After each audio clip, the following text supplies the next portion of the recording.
আমি মনে করি একমাত্র আল্লামা নুরুল ইসলাম সাহেবকে কলুষিত করার জন্য, বিতর্কিত করার জন্য তারা এই কাজটা করেছে। যারাই করেছে তারা এটা আল্লামা নুরুল ইসলাম সাহেবকে এত গ্রহণযোগ্য লোককে বিতর্কিত করার জন্যই তারা এই কাজটা করেছে। এই জন্য আমি বলবো আল্লামা নুরুল ইসলাম সাহেবের ভক্ত যারা, তারা অবশ্যই আপনারা তাদের বিরুদ্ধে পদক্ষেপ নেন, তাদের বিরুদ্ধে মামলা দায়ের করুন, তাদের বিরুদ্ধে অ্যাকশন নেন, আইনানুগ ব্যবস্থা তাদের বিরুদ্ধে নেন। আসসালামু আলাইকুম ওয়া রাহমাতুল্লাহি ওয়া বারাকাতুহু।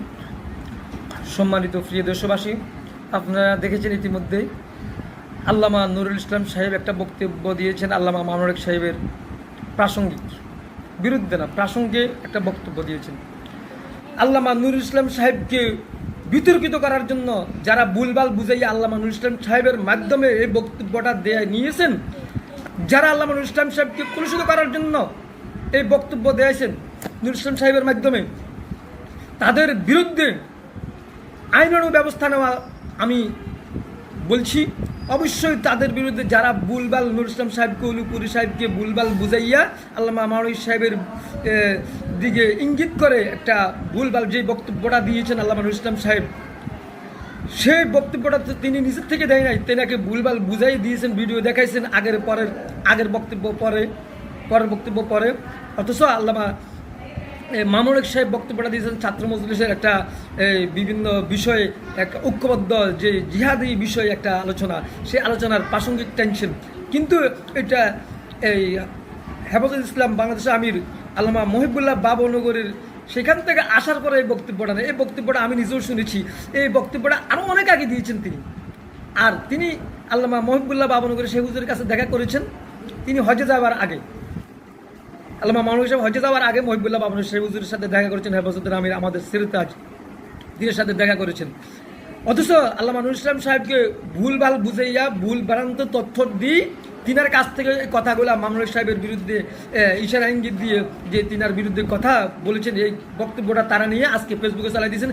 আমি মনে করি একমাত্র আল্লামা নুরুল ইসলাম সাহেবকে কলুষিত করার জন্য, বিতর্কিত করার জন্য তারা এই কাজটা করেছে। যারাই করেছে তারা এটা আল্লামা নুরুল ইসলাম সাহেবকে এত গ্রহণযোগ্য লোককে বিতর্কিত করার জন্যই তারা এই কাজটা করেছে। এই জন্য আমি বলবো আল্লামা নুরুল ইসলাম সাহেবের ভক্ত যারা, তারা অবশ্যই আপনারা তাদের বিরুদ্ধে পদক্ষেপ নেন, তাদের বিরুদ্ধে মামলা দায়ের করুন, তাদের বিরুদ্ধে অ্যাকশন নেন, আইনানুগ ব্যবস্থা তাদের বিরুদ্ধে নেন।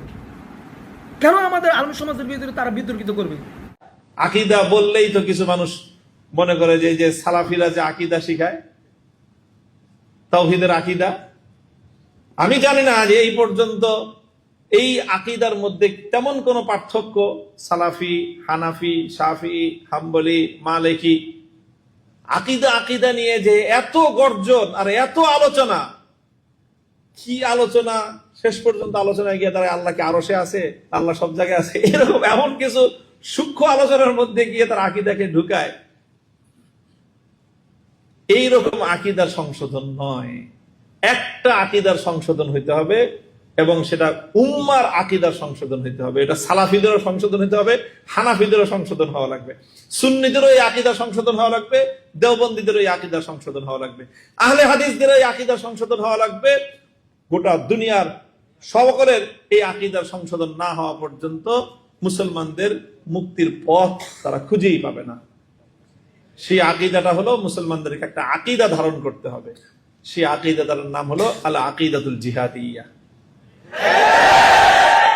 একজন চিহ্নিত মুখের আল্লামা আছেন, ই আল্লামার কাছে হেফাজত ইসলামের আমিরের পক্ষ থেকে লোক পাঠানো হলো যে আপনার মওদুদিয়তের সাথে নির্বাচনী জোটের কারণে এই কওমিয়তের উপর এই আঘাত আসতেছে, কাজেই আপনি এর কারণ দর্শান।